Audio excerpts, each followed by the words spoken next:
Hi, Lee Phillips here.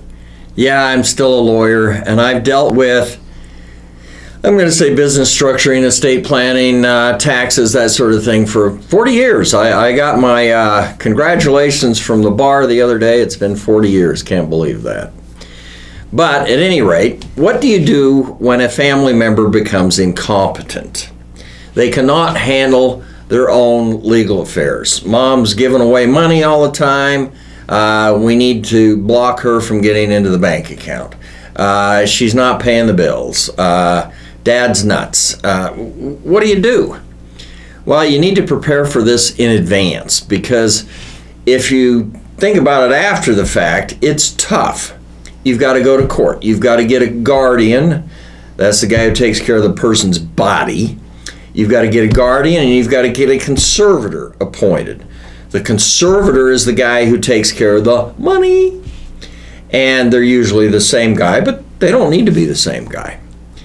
If you think about it in advance, there are two big things that you can do. One is have a living revocable trust. Any assets that you put into the living revocable trust can automatically be controlled by the successor trustee when the prior trustee, that's usually mom or dad, becomes incompetent. Now, in the trust, and you need to look at your trust has to have ways that I hate it when the phone rings. Your trust has to have ways that mom and dad are declared incompetent. And that can be anything from signatures of all three of the kids and the spouse and a doctor. You can have your best friend sign a paper. But the trust needs to say how you're going to declare this person incompetent so that we don't have to go to court. So we've got a procedure. In my trust, it's usually the signatures of the spouse and each one of the kids and an independent doctor. When I have those signatures, then we can release dad as successor trustee, or as trustee, and we can put in the successor trustee. That person has authority over all of the assets, the bank accounts, the real estate, whatever brokerage account, whatever the trust owns. So we've gotten most of the big assets there. The other thing that you need is what's called a durable power of attorney. Until like 1982, a power of attorney automatically kicked out when the principal, the guy that makes the power of attorney, became incompetent. The agent couldn't act anymore. The agent's the guy that acts on behalf of the other guy. Well, we want somebody to be able to act on behalf of the guy when they become incompetent. And finally, the legislatures in the different states in about 1982, around the first of 80s, went, maybe we ought to make it so that a power of attorney will extend through the period of incompetency of the individual. Yeah, might be a good idea. So they started to pass laws in the states, and all states have these laws now, which allow you to have a durable power of attorney.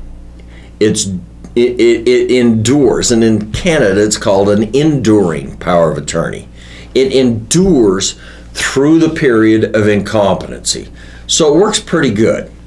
And there again, in that document, you have to have the trigger. How are we going to determine that this guy is incompetent without going to court and having a judge do that? That's expensive, it's time consuming, it's a pain in the butt. And I can tell you some really interesting stories about that. My wife, Christy, was an attorney. She's dead now. But so I guess she might still be an attorney. I think she went to heaven. I don't think attorneys go to heaven, though. So she's probably not still an attorney. But at any rate, she had a case where the guy was a vegetable. And it was a whole story as to how he got to be a vegetable. But I mean, the daughter has to come. She's a nurse, turn him every 3 hours. This guy's total gone. Brain dead, actually. But he lives for years. and the family has to start selling assets. Well, in order to get the judge to say that he's incompetent, we have to take him down to the court. So Christy gets first on the docket in the morning. We hire the ambulance. We take the guy down to court. Wheel him into court. The judge had car problems that day. Didn't make it in. Ambulance takes him back. Do it again. Finally, we got him in there, and the judge looks at him and says, yeah, I don't think he knows what he's doing. And they name his wife as guardian conservator so she can sign his name on the pieces of property that she wasn't on. Most couples are joint tenants, and well, you need 2 signatures in that case, though, don't you? So these durable powers of attorney become very important. Everybody should have one. And they just sit in the file cabinet. You forget about them until mom or dad or you become incompetent. And then they kick in, and the individual can act on your behalf without going to court. So the trust and the durable power of attorney are the 2 primary ways that we prepare for incompetency. And we need these documents. Mom and dad need a trust. You need a trust. You and your wife, husband need a trust. Every one of you needs a durable power of attorney. And you ignore them until they take effect. They have to meet state law. Every state's a little bit different. I've got a set out which allows you to do it in basically any state. Florida just changed their durable power of attorney laws a couple of years ago. They're weird now. In that the power of attorney, the agent, the guy acting on behalf of the principal, they have to be appointed. They have to be empowered today. And that kind of excludes the possibility of the kick in later concept.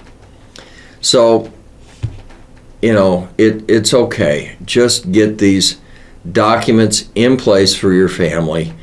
And if you need a provision which makes the document, the power of attorney, durable, enduring, send me an email, info@legalese.com, and I will send you the language.